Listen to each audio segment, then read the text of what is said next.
attention.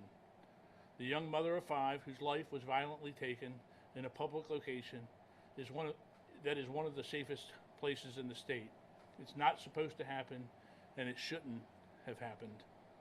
In the days and months since Rachel was murdered, Rachel's family and friends, our Harford County community, and the men and women of the Harford County Sheriff's Office, along with all of our allied partners, have worked tirelessly to bring the individual responsible for her death to justice. Our deputies and our partners have worked this case with persistence and passion for Rachel and for her family every day over the past 10 months. Just over 3 weeks ago, on May 20th, on what should have been Rachel's 38th birthday, and in a poetic coincidence, or perhaps in Rachel's own divine assistance, our investigators uncovered a lead that led us to this day. And on this day, I'm here to tell you, Rachel's murderer is no longer a free man. Hopefully, he will never have the opportunity to walk free again. The lead we received was related to DNA evidence and allowed investigators to finally put a name to the image of the suspect in the video from Los Angeles, which we released 2 weeks after Rachel's death. After we had the video, we knew what he looked like. We knew what he looked like, but we didn't know who he was. With the new DNA evidence, now we know who he is, but we still didn't know where he was. As I have stated many times, this killer could have been laying his head in any community in the country or even in the world, and indeed, that was completely accurate. Over the past 2 weeks, investigators continued their diligent investigation and tracked our suspect all the way from Prince George's County to Tulsa, Oklahoma. Our investigators also obtained an arrest warrant yesterday afternoon, and as the arrest warrant was being issued, we met with Rachel's family, many of whom are with us today, to update them on the case and asked of them an almost impossible request, and that was to keep the information about the identity and the arrest warrant to themselves and protected, to allow investigators the opportunity to try to apprehend this suspect before it was made public in the news, so that our suspect did not have the opportunity to learn that he was wanted and to once again flee. 5 hours after meeting with the family, and just before midnight our time, police in Tulsa, Oklahoma, assisted by our federal partners, located and arrested Rachel's murderer, Victor Antonio Martinez Hernandez. So far, we have learned that the suspect, now pictured on the screens, is a 23-year-old citizen of El Salvador who illegally crossed the border into the United States in February of 2023. We all suspected that perhaps Rachel was not his first victim, and it's my understanding that this suspect, this monster, fled to the United States illegally after committing the brutal murder of a young woman in El Salvador a month early in January of 2023. Once in our country, and likely emboldened by his anonymity, he brutally attacked a 9-year-old girl and her mother during a home invasion in March of 2023 in Los Angeles. And as everyone I believe is aware, that was our first DNA match linking Rachel's case to the Los Angeles case. It has been a fear of mine that once we identified this suspect, the result would be exactly this. And I want to now direct these comments to 1600 Pennsylvania Avenue and to every member in both chambers of Congress. We are 1,800 miles away here in Harford County. We are 1,800 miles away from the southern border, and the American citizens are not safe because of failed immigration policies. This is the second time in just 2 years that an innocent Harford County woman has lost her life to a criminal in our country illegally. Let me repeat that. 1,800 miles from the southern border, and this is the second woman in our county to be killed by an illegal alien. Suspects, in both cases, they are suspects from El Salvador with ties to criminal gangs. Should not be happening. Victor Hernandez did not come here to make a better life for himself or for his family. He came here to escape the crime he committed in El Salvador. He came here and murdered Rachel, and God willing, no one else. But that should have never been allowed to happen. Moving on, I want to make it clear that this case does not get solved, and we do not bring this criminal to justice without the amazing law enforcement teamwork from our local, state, and federal partners. And I mean that in all sincerity. Rachel's homicide does not get solved. There is no arrest without all of us working together. And for that, I want to thank everyone here in the front of the room and all those who aren't here, but I'm going to cover a list in a minute. I want to thank all of them for their assistance to our agency over the past 10 months. We are profoundly grateful for your dedication and support. The Federal Bureau of Investigation, especially the Baltimore Field Office, rendered invaluable assistance throughout the course of the investigation. Similarly, the State Police, Maryland State Police Crime Laboratory contributed greatly with their expertise and resources. I must also say thank you to the Los Angeles Police Department, the Department of Homeland Security, Naval Criminal Investigative Services, the Maryland State Police Bel Air Barrack, the U.S. Marshal Service Fugitive Task Force, the Harford County State's Attorney's Office, the Maryland Department of Natural Resources Police, the Bel Air Police Department, Maryland Coordination and Analysis Center, the Baltimore-Washington HIDA, the Tulsa, Oklahoma Police Department, El Salvadorian authorities, and the many law enforcement agencies, both state and local, who provided invaluable assistance to the Harford County Sheriff's Office during this investigation. As I think is evident, this was truly a comprehensive law enforcement effort, and I am exceptionally proud of the work done by the collective team and countless others who made last night's arrest in Tulsa possible. I also want to thank the members of our Harford County community for their patience, support, and cooperation throughout this investigation, to include hundreds upon hundreds of tips that our investigators have received. Today, we were able to provide what some like to refer to as closure to Rachel's family and for our Harford County community. I want to thank the members of the Morin family, and you're going to hear from, as Christy said, from Patricia here in a minute, but no questions. They have been by the side of our detectives this entire time, doing anything that they could do to help the investigation and to help our detectives, to help bring this individual that took Rachel's life to justice. I recognize there is nothing that will ever close the door or bring true closure concerning the loss of Rachel, but it is my hope and the hope of all involved working this case that the arrest of this suspect brings her family and our Harford County community some peace. I would like to now ask FBI Baltimore Field Office Special Agent in Charge, William DeBano, did I get it right? DeBano, to offer a few remarks.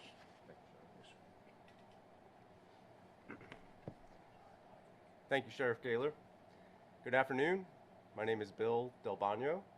I'm the Special Agent in charge of the FBI Baltimore Field Office. Today, our focus remains on Rachel, bringing justice for her, finding answers for her family and loved ones, and making sure the violent criminal who so viciously took her life cannot harm anyone else. The FBI is proud to stand united with our partners in the Harford County Sheriff's Office as we announce this arrest. We know nothing can take away the pain and the anguish Rachel's family and friends have endured. Please know, on behalf of the FBI, our hearts are with you. To the public, keeping our community safe is one of the FBI's highest priorities, and so are the invaluable partnerships required to accomplish this. During the investigation, here's what I can share from the FBI. Our investigative genetic genealogy team in Baltimore worked countless hours to identify the suspect by using crime scene DNA and tracing that DNA to potential family members. Investigators even traveled to El Salvador as part of their efforts to identify this killer. To find the suspect, we provided technical assistance helping to pinpoint his location. And that brings us to last night, where Tulsa police and FBI agents were able to successfully apprehend and arrest the suspect in Oklahoma. Harford County and the investigators on this case worked every angle, tirelessly and constantly, never giving up and following every lead and piece of evidence. We thank Harford County for their partnership and bringing us into the investigation. As Sheriff Gaylor outlined, we thank everyone who helped make this arrest possible. To all those who have been waiting for an arrest to be made, for answers, we hope this brings a sense of justice and some peace. The FBI vows to continue to work every day to keep our community safe and prioritize the partnerships so vital to doing that. Thank you. I will now turn it over to Evan Campanella, the Deputy Special Agent in Charge, HSI, Baltimore. Thank you, Sac Del Bagno. First off, I would like to thank Sheriff Gaylor for having HSI present for today's announcement. Today's announcement is the culmination of almost 1 year of investigative activity that might not always go noticed by the public. This investigation highlights the cooperation and the collaboration HSI has with its state and local and federal partners, and I'm happy to be here today with Sheriff Gaylor and our partners to announce the arrest of Mr. Martinez Hernandez. I hope that today's announcement, as the sheriff pointed out, will help bring some closure to Rachel's family. And again, I would like to thank Sheriff Gaylor for asking HSI to participate in this investigation and to be here for today's announcement. I would now like to invite Harford County State's Attorney, Allison Healy, to the podium for her remarks.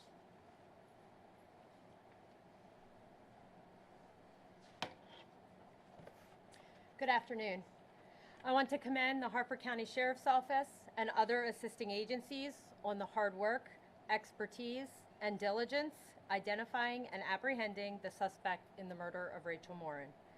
They worked tirelessly on this lengthy and difficult investigation for the public safety of our community and bringing Rachel's family peace, knowing that the next step is prosecution. I will personally be leading the prosecution of this case. While the defendant is innocent until and unless he is proven guilty, Harford County and our neighboring communities can rest assured that my office will take all steps necessary to ensure that justice is served for Rachel Morin and her family. We have already begun coordinating with the Warrant Apprehension Unit of the Harford County Sheriff's Office to handle the extradition of the defendant to Harford County. And once the defendant has been transported back to Harford County, prosecution will commence. Thank you. It is my pleasure to introduce to you all Patricia Morin.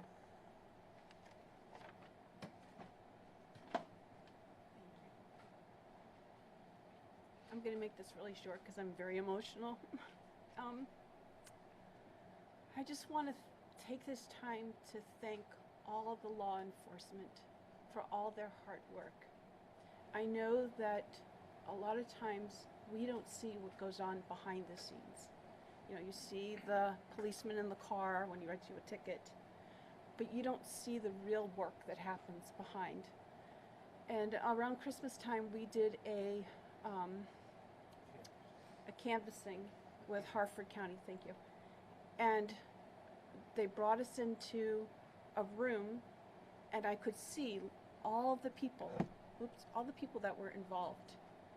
And that's not even all the external agencies that were involved. And it just gave me such hope that they really did care about our family and my daughter, that they were going to work diligently to find the person that murdered her. At one point, when things seemed like really bleak and hopeless, the lead detective said to me, he said, patience will win in the end. And that's what they've been doing. They've been diligently working very hard, and they've been patiently working through all the leads. And it's because of that that we have an arrest today. So I'm very thankful and just very grateful to these men. And I'm also very grateful to the press because you kept her story alive. so that people would still continue to send in tips. And that helped them to do their job. So I want to thank the press as well. But I don't know if this is, oops, sorry about that. I don't know if this is kosher or not. I'm going to step away from the pulpit. But I think we should applaud them just because I am so grateful that they have brought us to this place. Because at some of the points during this, I didn't think that we were ever going to have an end, that it was going to be a cold case. So I would like to applaud them.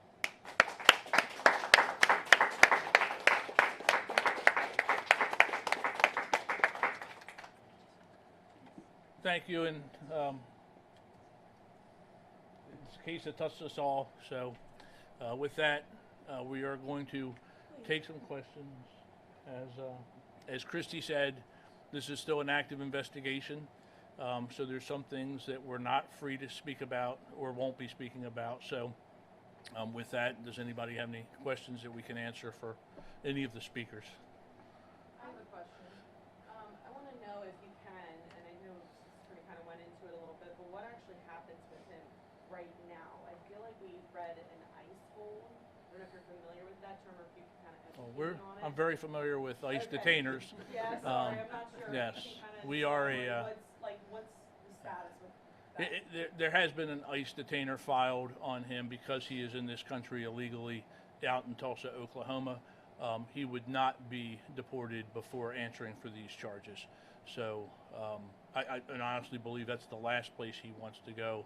I think, a sad statement is our jails are better here than they are in El Salvador, and he's going to spend, God willing, the rest of his days behind bars. How was he able to get around from El Salvador to LA to here to Kiki County apparently, Tulsa? Investigators are still working. I mean, he worked a few odd jobs that we are familiar with. Did not live a very, expensive lifestyle. But this is a free country. You can, once you're in it, you can move from one jurisdiction to the next, very freely. And he did that from El Salvador into the United States to Los Angeles, unfortunately here to Harford County, and again down in Prince George's County. We had him in the Virginia area, and then all the way out to Tulsa, Oklahoma. And in the year he's been in the country, a little year plus, who knows where else he's been. And it's a fear of mine, it's a fear of our investigators, and as Patty said, our investigators took this case to heart, as they do all the cases, but this case they took to heart and they worked so hard and have an emotional tie to it that I got off on a tangent, that they, I lost my train of thought. Does he have connections to any of these areas? Investigators are working that. We certainly know he has connections down in the D.C. area, both Virginia and Prince George's County. But again, as he moved around the country, there were places that we believe he probably had associates, and he has ties to known gangs. So we believe that's how he lived his life. You mentioned a few, but how many total crimes or victims are police aware that this man committed? That's where I was going before. We fear all the time, the investigators fear that we're going to stumble across another crime that just hasn't been tied back through DNA or some other science or electronic, tie, that the evidence just hasn't reached the point where we get a hit. But right now, what we're familiar with is the crime in Los Angeles, the home invasion in March of 2023, the homicide here of Rachel in August of 2023. And I believe in Tulsa he's facing some local charges as well for last night. I think trespassing or disorderly or something to that effect. We're not familiar with any other. I'm not familiar with any other charges. Oh, in El Salvador there is a what's it called, a red notice, which is basically an Interpol warrant for his arrest to bring him back there to stand for the homicide of the woman in that case down there. And could you speak to the collaboration with the El Salvadorian authorities? How did you all whittle that down? Well, and I gotta defer to our partners at the FBI on that one because they did most of the international. Thanks, sir. So the FBI has personnel that are positioned throughout the world. They're called legal attaches. And we have a legal attache that is in El Salvador. As we were conducting some of the investigative actions along with Harford County, some of the investigative information took us to El Salvador and working with our partners there in order to understand some of the familial ties that are down there, and also bring together back a better understanding of the red notice that Sheriff Gaylor brought up as well. Do you know anything about the victim in El Salvador? Is that something you knew, or is it free? I don't have any information on it. Can you go into detail of how he was arrested in Tulsa? Was it a traffic stop? Was it something happened? How did As I understand it, there was about, I don't know how many hours they're behind, 2, 3, Tulsa. So it was midnight our time, and he was hanging out at a business park or a storefront, and the police encountered him, and apparently there's a charge of, did we say it's trespassing? Trespassing, and he was identified during that arrest and processing. Any idea of a motive here, or we feel like this is just completely random heinous act? Well, and that's been a question since the outset. You know, was Rachel's homicide random or targeted? And again, I don't know that we have that answer explicitly or completely. But at this point, there's nothing to indicate that anyone other than him was involved. We do have some belief that he spent some time here in the Bel Air area, so he may have seen her and her more or less routine operations. One of the things that we caution people, particularly women on the trail, about doing was developing a routine where it can be predicted where you might be. That would be my suspicion. If he decides to talk throughout the course of